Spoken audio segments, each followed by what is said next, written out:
Our YouTube channel Shyam digital class. ఈరోజు good news అని చెప్పొచ్చు.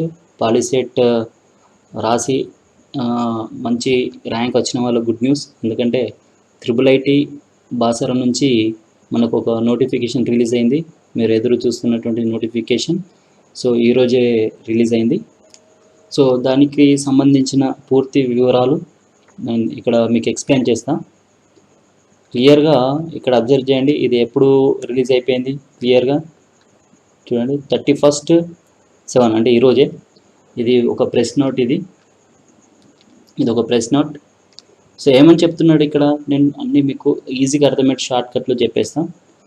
యాక్చువల్గా ఐఐటి బాసరా అనేది ఐఐటి బాసర్లో 6 years ఇంటిగ్రేటెడ్ కోర్స్. ఇది 6 years ఇంటిగ్రేటెడ్ బీటెక్ ప్రోగ్రామ్ 2021. అంటే మీనింగ్ ఏంటంటే ఇంటర్ ఫస్ట్ ఇయర్ సెకండ్ ఇయర్తో పాటు బీటెక్ కూడా ఇంటిగ్రేటెడ్గా ఉంటుంది. 6 years.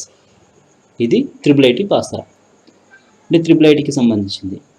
సో ఇక్కడ ఏమని చెప్తున్నాడంటే ఏ విధంగా మనకు అసలు సీట్స్ ఎంత ఉంది, ఎంత పర్సెంటేజ్ తీస్తున్నారంటే 100%లో 85% అనేది ఇక్కడ క్లియర్గా చెప్తున్నాడు. చూడండి, admissions to 85% of the total available seats shall be reserved for the local candidates, that mean Telangana state.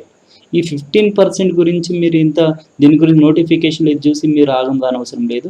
Just 85% అంటే 85% అంటే నాకు తెలిసిన మటుకు ఇప్పుడు 85% అని చెప్తున్నాడు. 85%లో ఇప్పుడు తెలంగాణ స్టేట్ రాసినటువంటి ఈ పాలిసెట్ ఎగ్జామ్ రాసినటువంటి విద్యార్థులకు మంచి అవకాశం ఏంటంటే 85%లోనే మీరు చూసుకోండి. ఈ 85% అంటే మీనింగ్ ఏంటంటే ఇప్పుడు ఎగ్జాంపుల్ 1500 సీట్స్ ఉన్నాయి. నియర్లీ సుమారుగా 14 to 1500 సీట్స్ ఉన్నాయి ఐఐటి బాసర్లో. ఈ 1500 సీట్స్లో 80% అంటే మీనింగ్ ఏంటంటే 80% అంటే 85% సారీ 80 కూడా కాదు, 85% అంటే 1275 వస్తుంది. 1275 సీట్స్ అన్నీ మనం లోకల్ వాళ్ళకే. అంటే దీంట్లో ఈ 1275 సీట్స్లో మనం ఉండాలి అనేది మీరు ఆలోచించుకోండి అంతే. ఇది క్లియర్గా అంటే 1275లో మనకు వస్తుందా అనేది డిసైడ్ అయితే దీంట్లోనే మనం పోటీ పడుతున్నట్టు మీరు కౌంటింగ్ చేసుకోండి. రిమైన్ 15% వాడు ఏం మెన్షన్ చేసిందంటే ఇక్కడ నాన్ లోకల్ వాళ్ళు. అంటే ఈ 15%లో ఏమొస్తుంది అంటే నాన్ లోకల్ వాళ్ళు అంటే ఆంధ్ర వాళ్ళు కావచ్చు, నెక్స్ట్ ఎన్ఆర్ఐ వస్తుంటారు కదా వాళ్ళు కావచ్చు, లేకపోతే నెక్స్ట్ అదర్ ఇంకా ఏదైనా అంటే వాళ్ళని గ్లోబల్ కేటగిరీ అని మెన్షన్ చేస్తున్నాడు, వాళ్ళకి సంబంధించింది అనుకోండి. సో ఇట్లా 15% గురించి మీరు ఆలోచించద్దు, సరేనా? రైట్. సో ఈ విధంగా మనకు చెప్తున్నాడు.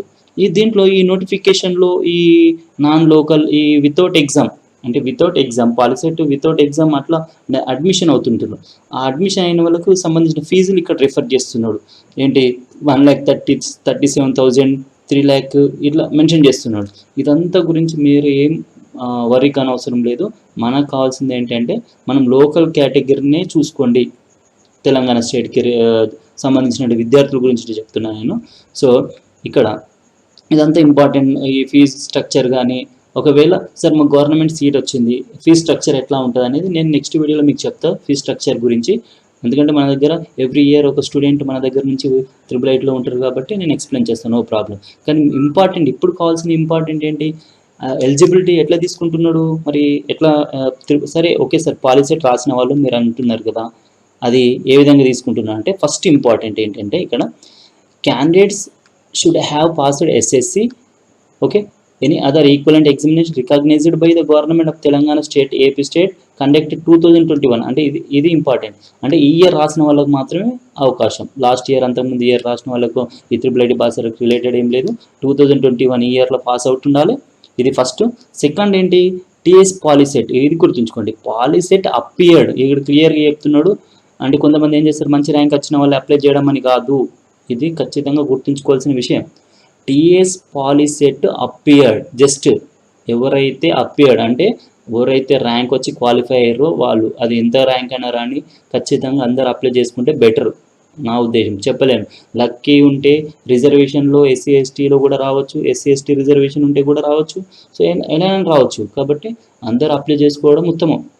అంటే ఎవరైతే క్వాలిఫై ఇక్కడ క్లియర్గా చెప్తున్నాడు. అంటే మెన్షన్ చేయలేడు ఇంత ర్యాంక్ వచ్చిన వాళ్ళే అప్లై చేసుకోమని మెన్షన్ చేయలేడు. కాబట్టి అందరూ అప్లై చేసుకోవడం బెటర్ ఎవరైతే టీఎస్ పాలిసెట్ రాసి క్వాలిఫై అయిన వాళ్ళు మాత్రం అప్లై చేసుకుంటే బెటర్. ఇది సెకండ్ కండిషన్. ఇవి కండిషన్స్ ఎవరు అప్లై చేసుకోవాలనేది. సో ఇక్కడ 18 years ఇక్కడ చూడండి, not have completed 18 years. So ఈ డేట్ వరకు అంటే December 2021 వరకు 18 years వాళ్ళు కంప్లీట్ కాకుండా ఉండాలి. అందరికీ ఉంటుంది కామన్గా, ఇది 18 బిలో ఉంటుంది నాకు తెలిసిన మటుకు, 18 బిలోనే ఉంటుంది. ఇంకా SC ST వాళ్ళకి ఇంకా ఛాన్స్ ఏంటంటే లిమిట్ వాళ్ళకు ఇగో ఇక్కడ చూడండి, upper age limit 21 years SC ST, అంటే వాళ్ళకి ఎంత ఏజ్ 21 వరకు ఉన్నా కూడా అప్లై చేసుకోవచ్చు, నో ప్రాబ్లం, వాళ్ళకి రిజర్వేషన్ ప్రకారం, టెన్షన్ లేదు. ఓకే, ఇదేంది ఇంటర్నేషనల్ స్టూడెంట్స్ గురించి మాట్లాడుతున్నాడు కాబట్టి ఇది మనకు అవసరం లేదు. మనకు 3 points ఇంపార్టెంట్. టీఎస్ పాలిసెట్ రాసి క్వాలిఫై ఉండాలి. ఎట్లయినా SSC వాడు SSC ఉంటాడు కాబట్టి టీఎస్ పాలిసెట్ రాస్తాడు. నెక్స్ట్ ఏజ్ ఉండాలి, సరిపోతుంది. ఇది ఎలిజిబిలిటీ, అంటే ఏం ఎలిజిబుల్, అప్లికేషన్ ఫీజు ఎంత ఉంది, అప్లికేషన్ చేసేటప్పుడు ఫీజు, ఇది కాలేజ్ ఫీజు కాదు, అప్లికేషన్ చేసేటప్పుడు ఫీజు. మనం అప్లై చేస్తాం కదా, అప్లై చేసేటప్పుడు ఫీజు ఎట్లా ఉంటుందంటే ఎవరైతే టీఎస్ పాలిసెట్ అప్లై చేసి క్వాలిఫై అయ్యారో వాళ్ళకు నో ఫీజ్, ఎటువంటి ఫీజు తీసుకోరు. మన ఇంటర్నెట్కి వెళ్ళి మనం అప్లై చేస్తే డబ్బులు తీసుకుంటారు కదా, ఆ డబ్బులు తప్ప వేరే ఫీజు తీసుకోరు. అంటే ఎంతో 80 rupees ఏదో ఛార్జ్ అవుతుంది ఇంటర్నెట్, అది తప్ప వేరే డబ్బులు తీసుకోరు. జస్ట్ డైరెక్ట్ అప్లై అయిపోతుంది. అక్కడ మీరు హాల్ టికెట్, మీరు టీఎస్ పాలిసెట్ హాల్ టికెట్ కొట్టగానే మీకు ఫీ గురించి ఏం స్ట్రక్చర్ అడగదు కాబట్టి టెన్షన్ లేదు. ఈ 1000 rupees, ఈ $25 చెప్పిన కదా, నాన్ లోకల్ కేటగిరీ అంటే ఇప్పుడు NRI ఉన్నారు, NRI ఇంటర్నేషనల్ అంటే NRI స్టూడెంట్స్, NRI వాళ్ళ పిల్లలు ఉంటారు కదా, వాళ్ళు $25 కట్టి దీనికి అప్లై చేసుకోవాలా. అంటే వీళ్ళు పాలిసెట్ రాయరా అది ఇంపార్టెంట్ కాదు. ఇక్కడ డైరెక్ట్ $25 కట్టి అడ్మిషన్ చేసుకోవచ్చు. అంటే వీళ్ళు దేంట్లో వస్తారు, రిమైన్ 15%లో వస్తారు. ఓకేనా, రిమైన్ 15%లో వస్తారు. కాబట్టి బీ కేర్ఫుల్, టెన్షన్ లేదు. ఈ మూడింటి గురించి మనకంతా దీని గురించి మీరు ఆలోచించిన అవసరం లేదు. జస్ట్ మనం ఆలోచించాల్సింది జస్ట్ ఏంది 85% ఆలోచిస్తే బెటర్ నా ఉద్దేశం. Okay right. సెలక్షన్ మెథడ్ ఏ విధంగా సెలక్షన్ చేస్తున్నాడు, సెలక్షన్ మెథడ్ ఎట్లా చేస్తున్నాడు అంటే క్లియర్గా చెప్తున్నాడు ఇక్కడ, admission will be based on merit in the TS POLYCET marks. ఇది క్లియర్గా మైండ్లో పెట్టుకోండి. Admission okay will be based merit in the TS POLYCET 2000, ఇక్కడ క్లియర్గా చెప్తుంది merit 2021 marks obtained in mathematics, physics and chemistry by following the okay right. So ఇక్కడ ఏం చెప్తున్నాడు క్లియర్గా మీకు అర్థమైంది. టీఎస్ పాలిసెట్ మెరిట్ని ఆధారంగా చేసుకొని ఫిలప్ చేస్తా అంటుడు. చేసిన తర్వాత ఇంకా కండిషన్ ఏం చెప్తున్నాడు, ఒకవేళ ఓకే రైట్, ఒకవేళ సేమ్ వచ్చింది అనుకోండి, సేమ్ ర్యాంక్ వచ్చింది, ఇద్దరికి సేమ్ ర్యాంక్ వచ్చే అవకాశాలు ఉంటాయి. 120 ర్యాంక్, ఇంకోళ్ళు కూడా 120 ర్యాంక్ వచ్చింది అనుకో, సేమ్ ర్యాంక్ వచ్చింది అనుకోండి.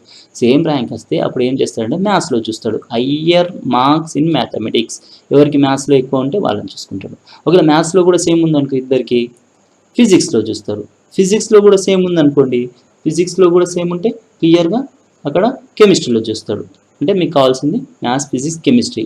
ఓకేనా, ఇక్కడ అగ్రికల్చర్ రిలేటెడ్ ఏం లేదు కాబట్టి మీరు చూడాల్సింది మ్యాథ్స్, ఫిజిక్స్, కెమిస్ట్రీ చూస్తాడు.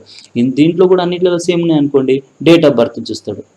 డేట్ ఆఫ్ బర్త్, సో ఎవరు అంటే older candidate as for the date అంటే ఎవరిది ఏజ్ ఎక్కువ ఉంటే వాళ్ళని తీసేసుకుంటాడు ఇక్కడ. ఓకేనా, 1 day డిఫరెంట్ ఉన్న తీసుకుంటాడు.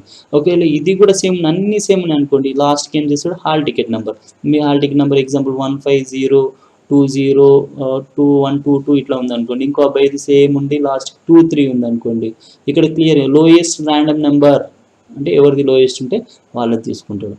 ఈ విధంగా సెలక్షన్ ప్రాసెస్ ఉంటుంది. ఓకేనా, ఇది థర్డ్ వన్, అంత ఇంపార్టెంట్ లేదు మనకు, దాని గురించి అవసరం లేదు. ఓకేనా, నెక్స్ట్ ఒక హెల్ప్ లైన్ నెంబర్ ఇచ్చిండు. మీరు ఒకవేళ డౌట్ ఉంటే ఫోన్ చేయాలనుకుంటే ఈ నెంబర్కి ఫోన్ చేసి ఏ డౌట్ ఉన్నా అడగవచ్చు. అది 9:30 నుంచి 5:30 మాత్రమే వర్కింగ్ డేలో, అంటే సండే కాకుండా వర్కింగ్ డే ఉంటుంది కదా, అప్పుడు మీకు ఏ డౌట్ ఉన్నా ఈ నెంబర్ 630489 ఓకే 3876 ఈ నెంబర్కి మీరు కాల్ చేసి ఏ డౌట్ ఉన్నా మీరు కాంటాక్ట్ అయ్యి తెలుసుకోండి ఏమైనా డౌట్ ఉంటే. ఓకేనా రైట్. నెక్స్ట్ ఇక్కడ important, this is very important, ఇది ఇంపార్టెంట్. ఏంటి ఇంపార్టెంట్ అంటే మనకు అడ్మిషన్స్ అంటే నోటిఫికేషన్స్ ఎప్పుడు, యాక్చువల్గా రేపు డేట్ ఆఫ్ నోటిఫికేషన్ అంటే రేపు వస్తుంది నోటిఫికేషన్ పేపర్లో, కానీ ఇష్యూ ఎప్పుడు మనం ఆన్లైన్లో ఎప్పటి నుంచి స్టార్ట్ అవుతుంది అంటే 2nd date నుంచి స్టార్ట్ అవుతుంది, 2nd August. లాస్ట్ డేట్ 12 అంటే 10 days. ఇది మైండ్లో పెట్టుకోండి, ఓన్లీ 10 days ఉంది కదా అని తర్వాత లాస్ట్ చేస్తా అనుకోకుండా, సర్వర్ బిజీ ఉంటుంది, ముందే చేసేసుకోండి. ఓకేనా. Right, 12th date. ఈ 14th డేట్ ఏంటంటే ఇక్కడ దాకా అప్లై చేసుకున్న తర్వాత ఒకవేళ ప్రింట్అవుట్ తీసుకోవాలనుకుంటే మీరు 14th కూడా తీసుకోవచ్చు, 14th వరకు కూడా తీసుకోవచ్చు. ఈ 18th date is very important. ఇప్పుడు మీకు ఈ డేట్లో ఏమవుతుందంటే సీట్స్ అనేది అలాట్మెంట్, అంటే మీకు సీట్ అలాట్మెంట్ అయిందా లేదా అని తెలుసుకోవడం కోసం 18th డేట్ నాడు అనౌన్స్మెంట్ చేస్తారు. ఒక సెలక్షన్ లిస్ట్ పెడతారు, నెట్లో పెడతారు, లేకపోతే మీ ఫోన్కి కూడా మెసేజ్ వస్తుంది. ఓకేనా. సో మీకు వచ్చిందా లేదా అనేది. సో హ్యాపీ, 18th డేట్ నాడు క్లియర్గా మీకు IIITలో సీట్ వచ్చిందా లేదా తెలిసిపోతుంది. ఇది ఈ నోటిఫికేషన్కి సంబంధించిన వివరాలు. ఓకేనా. సో మీకు ఏదైనా డౌట్ ఉంటే ఆ నెంబర్కి అక్కడ హెల్ప్ లైన్ నెంబర్కి కాల్ చేసి అడగండి, వాళ్ళు చెప్తారు. Okay, right.